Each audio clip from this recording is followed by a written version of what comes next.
Hello everybody and welcome to my brand new YouTube channel.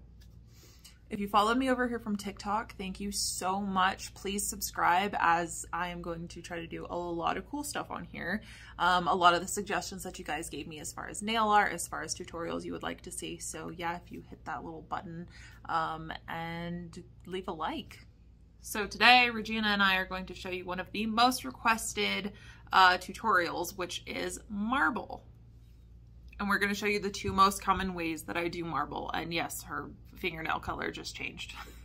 Okay, so the most common thing that I use to do marble is going to be an actual alcohol ink used specifically for marbling. So these are the D&D DC ones, and these are pretty fantastic because they don't discolor when you start to marble them out. Some of them will, some of your blues will start to look green, some of your reds will kind of start to look orange, but these stay pretty true to color. All I'm going to do here is I'm going to take my alcohol inks and I'm just going to kind of blob it onto the nail. It really doesn't matter where you're going to go with it, unless you're trying to do a specific design, like just do a diagonal across or something like that. But this time we're just going to do the whole nail. So we're just going to blob it on there and wait for it to dry. It only takes a couple seconds to dry. So now what I'm going to do is I'm just going to go in with a brush that has a little bit of acetone on it, and I'm just going to start kind of marbling it out. You can see where I touch it, it kind of spreads around. And I like to make sure I'm wiping off my brush in between times that I go in so that it's getting off all that excess ink. And you just kind of go in and marble it until you're satisfied with the result.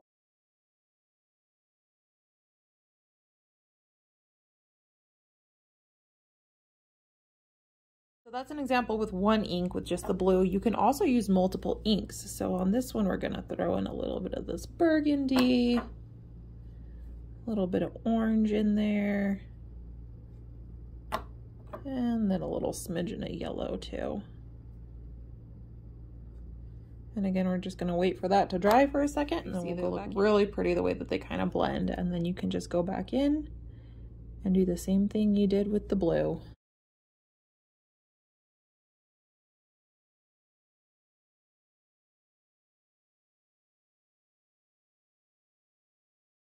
I said you can always go back in with a little bit more color. If I'm like, oh man, this is a little too yellow, you can go back in, put a little bit more of that burgundy back in there, and then marble it back out.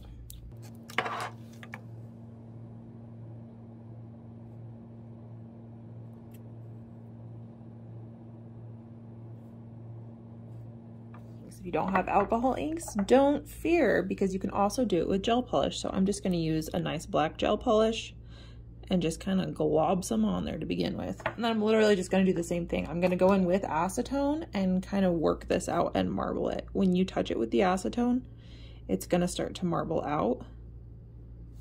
Regina, stop shaking. Now this one you do want to use a little bit more acetone on your brush and it will start to spread. You see how it kind of spreads when the acetone gets into it? And you can just move it where you want and it'll kind of dry down a little bit in between when you go in.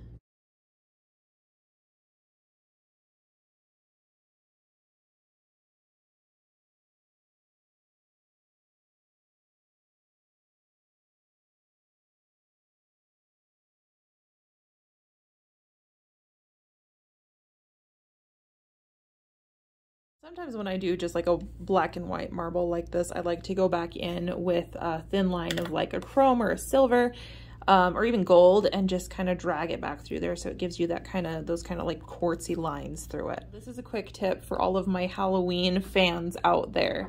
If you take a nice bright red like this and you take more of a burgundy or dark red marbling alcohol ink and kind of go in over the red, this gives you a nice, like a bloody kind of effect.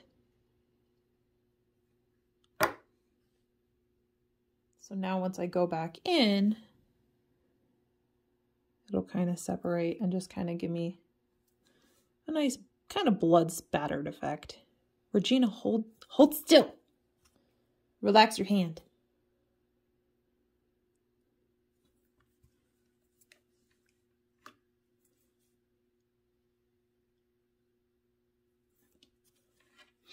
So there's a quick, easy way to do some blood spatter on your nails for Halloween. Thanks so much for coming to my first ever YouTube video. Let's give Regina a nice hand. Get it? If you enjoyed this video, please like and subscribe. We'll be doing some more fun things. Next time, I think we'll get into some 3D stuff. Thank you so much for coming to watch, and have a good day.